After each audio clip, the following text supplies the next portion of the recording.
வணக்கம் நண்பர்களே, learn your self YouTube சேனலுக்கு தங்களை அன்புடன் வரவேற்கிறோம். இந்த வீடியோவில் simple interest, compound interest formula use பண்ணாமல் ஒரு புது மெத்தடில் எப்படி கால்குலேட் பண்ணுறது அப்படிங்கிறத பற்றி பார்க்க போகிறோம். ஸோ நார்மலாக simple interest, compound interest problem கேட்டாங்கன்னா நம்ம இந்த ஃபார்முலாஸ் யூஸ் பண்ணி தான் ஆன்சர் சால்வ் பண்ணுவோம். ஸோ அந்த ஃபார்முலாவை இங்கே நான் கொடுத்துருக்கேன். Simple interest equal to PNR by 100. அதே மாதிரி காம்பவுண்ட் இன்ட்ரெஸ்ட்டுக்கு ஆனுவல் காம்பவுண்ட்னா என்ன, ஆஃப் இயர்லி காம்பவுண்டர்னா என்ன, அதே மாதிரி குவார்ட்டர்லி காம்பவுண்டர்னா we are using different formulas. So இதில் பிங்கிறது பிரின்சிபல், என்கிறது நம்பர் ஆஃப் இயர்ஸ், ஆர்ங்கிறது ரேட் ஆஃப் இன்ட்ரெஸ்ட். இது நமக்கு ஆல்ரெடி தெரியும். ஏ அப்படிங்கிறது டோட்டல் அமௌண்ட்.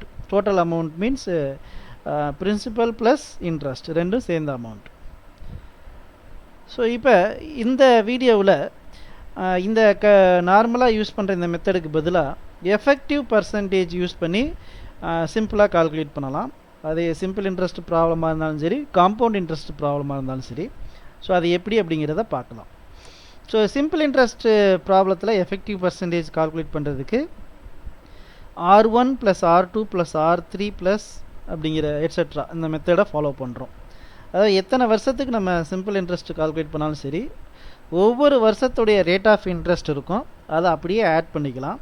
அப்படியே ஆட் பண்ணிங்கன்னா உங்களுக்கு எஃபெக்டிவ் பர்சன்டேஜ் கிடச்சிரும். ஸோ அதுதான் சிம்பிள் இன்ட்ரெஸ்ட்டில் எஃபெக்டிவ் பர்சன்டேஜ் கால்குலேட் பண்ணுறதுக்கான மெத்தட். காம்பவுண்ட் இன்ட்ரெஸ்ட்டில் எஃபெக்டிவ் பர்சன்டேஜ் கால்குலேட் பண்ணுறதுக்கு R1 + R2 + R1 × R2 / 100 அப்படிங்கிறத இதை யூஸ் பண்ணிக்கிறோம் ஃபார்முலாவை. இதில் R1ங்கிறது first year rate of interest, R2ங்கிறது second year rate of interest. Okay. So இதை மோர் தேன் 2 இயர்ஸ் அப்படின்னா இதை அப்படியே நம்மளால் எக்ஸ்டெண்ட் பண்ணிக்க முடியும். அது எப்படி அப்படிங்கிறத பார்க்கலாம். ஸோ இப்போ ஃபஸ்ட்டு ப்ராப்ளத்துக்கு போவோம். ஸோ இதில் an automobile financier claims to be lending money at simple interest, but he includes the interest every 6 months for calculating the principal. If he is charging an interest of 10%, the effective rate of interest becomes. இதுதான் question. So இதில் ஒரு financier so simple இன்ட்ரெஸ்ட்டுன்னு சொன்னாலும் அதில் 6 மந்த்ஸுக்கு ஒரு தடவை principal வந்து calculate பண்ணுறாங்க. மாற்றிக்கு பிரின்சிபல் அமௌண்ட் மாறுது. ஸோ அப்படின்னா என்ன அர்த்தம்? அந்த சிம்பிள் இன்ட்ரெஸ்ட்டுங்கிறது 6 மாதத்துக்கு தான் அப்ளிகபிள்னு அர்த்தம். ஸோ இந்த இடத்துல 10% per annum கொடுத்துருக்காங்க. ஸோ 10%-ஐ 6 மந்த்ஸுக்கு கன்வெர்ட் பண்ணும்போது என்ன ஆகுது? 5%-ஆக கன்வெர்ட் ஆகுது. அப்போ ஒரு வருஷத்துக்கு இன்ட்ரெஸ்ட் கால்குலேட் பண்ணும்போது என்ன ஆகுது? It becomes compounded interest. 6 மாதத்துக்கு தான் சிம்பிள் இன்ட்ரெஸ்ட்டு. ஸோ இங்கே 1 இயருக்கு தான் எஃபெக்டிவ் ரேட் அப்படிங்கிறது நம்ம 1 இயருக்கு தான் நார்மலாக கால்குலேட் பண்ணுவோம். ஸோ 1 இயருக்கு கால்குலேட் பண்ணும்போது இட் பிகம்ஸ் காம்பவுண்ட். ஸோ அதனால் இதை எப்படி கால்குலேட் பண்ணுறோம் அப்படின்னா, அந்த 6 மாதத்துக்கு எவ்வளோ பர்சன்டேஜ்? 5%, again plus 5% plus 5 × 5/100. நான் ஏற்கனவே சொன்ன மாதிரி R1 + R2 + R1 × R2 / 100. So அந்த மெத்தட் யூஸ் பண்ணி கால்குலேட் பண்ணுறோம். அப்படி கால்குலேட் பண்ணும்போது 10.25% வருது. அதாவது இயர் வைஸ் எஃபெக்டிவ் பர்சன்டேஜ் அப்படின்னு பார்க்கும்போது 10.25% வருது. ஸோ இதுதான் இந்த ப்ராப்ளத்துக்கான ஆன்சர். அடுத்தது, there is 60% increase in an amount in 6 years at simple interest. What will be the compound interest of rupees 12,000 after 3 years at the same rateங்கிறது கொஸ்டின். அதாவது 60% increase ஆகுது amount 6 வருஷத்தில் சிம்பிள் இன்ட்ரெஸ்ட்டில். அப்படிங்கும்போது ஒரு வருஷத்துக்கு எவ்வளோ இன்ட்ரெஸ்ட் அப்படின்னு ஈஸியாக கால்குலேட் பண்ணிடலாம். ஸோ ஒரு வருஷத்துக்கு 10%, 60% 6 வருஷம், அதை 1 இயராக டிவைட் பண்ணும்போது 10% சிம்பிள் இன்ட்ரெஸ்ட் வருது. ஸோ அதே இன்ட்ரெஸ்ட் ரேட்டில் இந்த 12,000 ரூபா அசல் அமௌண்ட் வந்து 3 வருஷத்தில் எவ்வளவு காம்பவுண்ட் இன்ட்ரெஸ்ட்டில் வருங்கிறதா கொஸ்டின். ஸோ இதுக்கு நம்ம 2 இயர் எஃபெக்டிவ் பர்சன்டேஜ் கால்குலேட் பண்ணுவோம். ஸோ 10%ங்கும்போது 2 இயருக்கு 10 + 10 + 10 × 10/100 போட்டிங்கன்னா 21% வருது. 2 இயரோட எஃபெக்டிவ் பர்சன்டேஜ் 21% வருது. பட் கொஸ்டின் வந்து 3 இயர்ஸ்ன்னு கேட்டிருக்கிறதுனால ஸோ 3 இயர் பர்சன்டேஜ் கால்குலேட் பண்ணணும். ஸோ இப்போ 3 இயர் கால்குலேட் பண்ணும்போது என்ன பண்ணிக்கலாம்? அந்த ஃபஸ்ட்டு 2 இயரோட எஃபெக்டிவ் பர்சன்டேஜை நம்ம ஒரே இதாக கன்வெர்ட் பண்ணிக்கலாம், 1%-ஆக வச்சுக்கலாம். ஸோ ஃபஸ்ட்டு 2 வருஷத்தோட பர்சன்டேஜ் 21 ப்ளஸ் தேர்ட் இயரோட percentage 10 plus 21 into 10 by 100. So இதுதான் ஃபார்முலா. ஸோ போட்டிங்கனாக்கா ஆன்சர் 33.1% வருது. ஸோ 33.1%க்கு இன்ட்ரெஸ்ட் கால்குலேட் பண்ணுறோம். ஸோ 33.1% ஆஃப் 12,000, அதாவது 33.1 by 100 into 12,000 போட்டிங்கன்னா உங்களுக்கு ஆன்சர் 3972 வருது.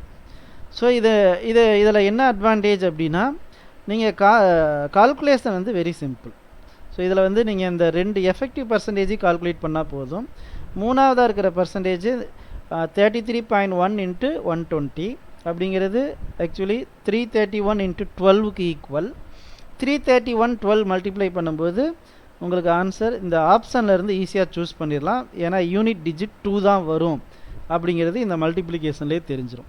ஸோ அதனால் நீங்கள் கால்குலேஷனில் டைம் ஸ்பெண்ட் பண்ணுறதை அவாய்ட் பண்ணிவிட்டு குயிக்காக உங்களால் ஆன்சர் சொல்ல முடியும். இதுவே நீங்கள் காம்பவுண்ட் இன்ட்ரெஸ்ட் ஃபார்முலா அப்ளை பண்ணிங்கனாக்க அதில் நிறைய கால்குலேஷனுக்கு டைம் நிறைய எடுத்துக்கும். அடுத்தது a sum of rupees 12,500 amounts to rupees 15,500 in 4 years at the rate of simple interest.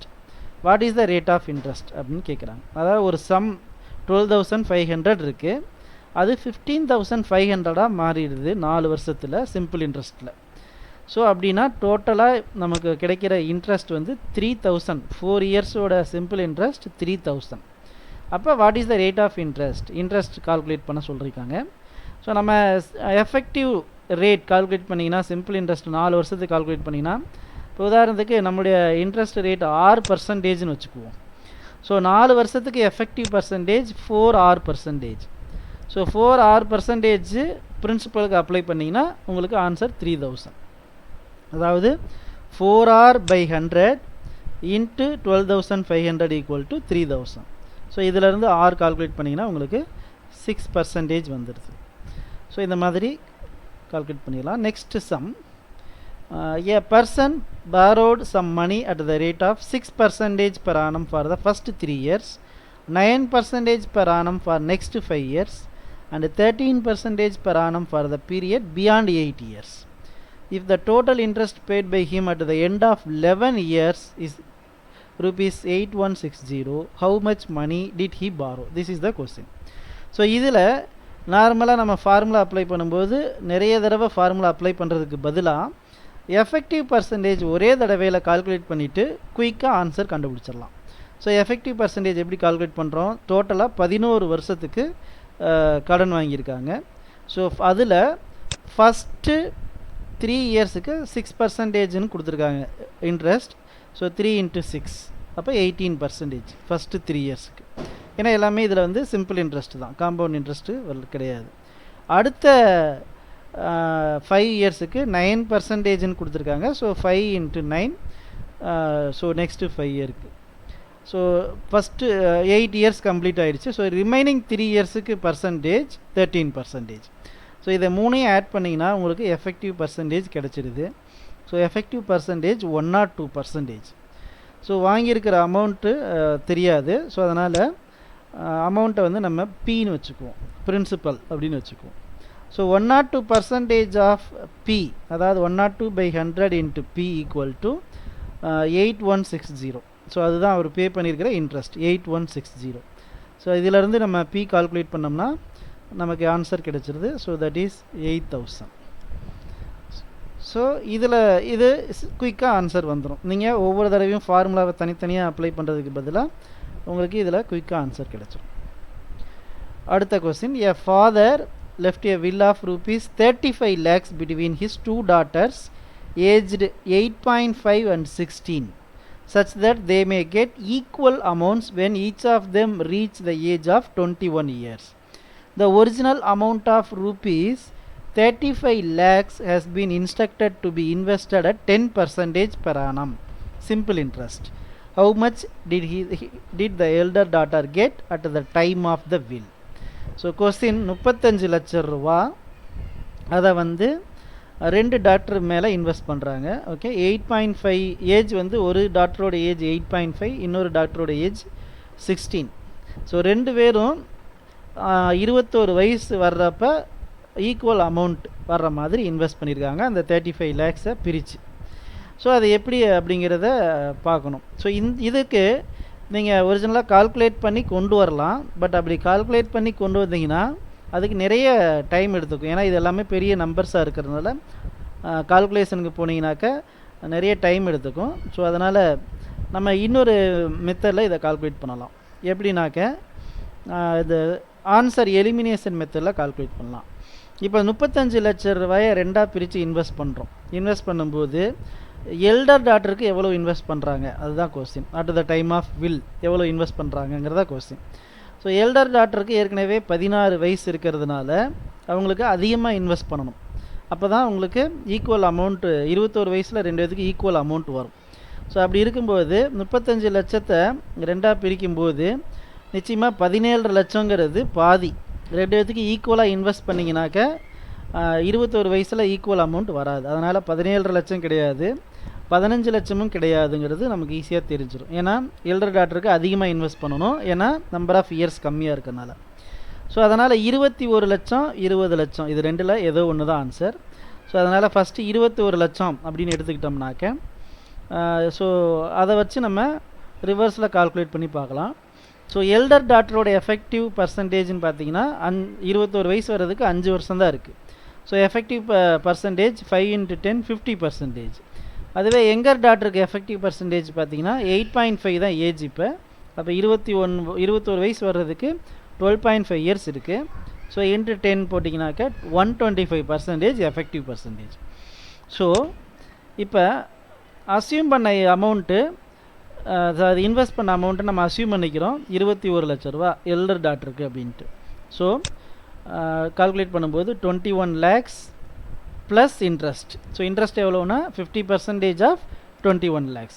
So இதுதான் வந்து எல்டர் டாட்டருக்கு 21 வயசில் கிடைக்க போகிற அமௌண்ட்.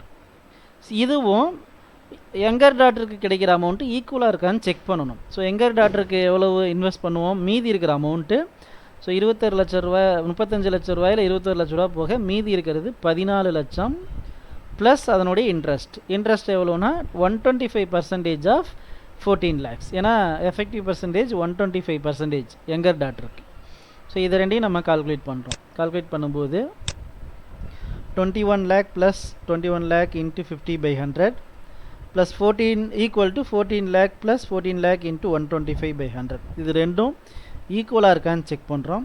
ஸோ ஈக்குவலாக இருக்கான்னு செக் பண்ணும்போது ரெண்டு ஈக்குவலாக இருக்குது. ஸோ இதுதான் ஆன்சர். 21 லட்சங்கிறது தான் கரெக்டான ஆன்சர் அப்படிங்கிறத செக் பண்ணிக்கலாம். Next, what will ₹1500 amount to in 3 years if it is invested in 20% per annum compound interest being compounded annually. So அப்படின்னா நமக்கு இதில் 3 வருஷத்துக்கு எஃபெக்டிவ் பர்சன்டேஜ் கால்குலேட் பண்ணணும். 2 இயர்ஸுக்கு எஃபெக்டிவ் பர்சன்டேஜ் 20 + 20 + 20 × 20/100 போட்டிங்கன்னா 44. அதுவே 3 இயர்ஸுக்கு அந்த 44 ப்ளஸ் தேர்ட் இயருக்கு 20 ப்ளஸ் 44 × 20/100 போட்டிங்கன்னா 72.8%. ஸோ 72.8% ஆஃப் பிரின்சிபல் அமௌண்ட் தான் இன்ட்ரெஸ்ட். ஸோ 72.8 × 1500/100 போட்டிங்கன்னா ஆன்சர் 72.8 × 15 வருது. Next, effective annual rate of interest corresponding to a nominal rate of 6% per annum payable at half yearly. So 6% அப்படிங்கிறது interest rate per annum. அது half yearly compounded. So அப்போனா half இயருக்கு 3% வரும். Half year percentage வந்து 3%. 3 + 3 + 3 × 3/100 போட்டிங்கன்னா 6.09% answer. So thank you friends.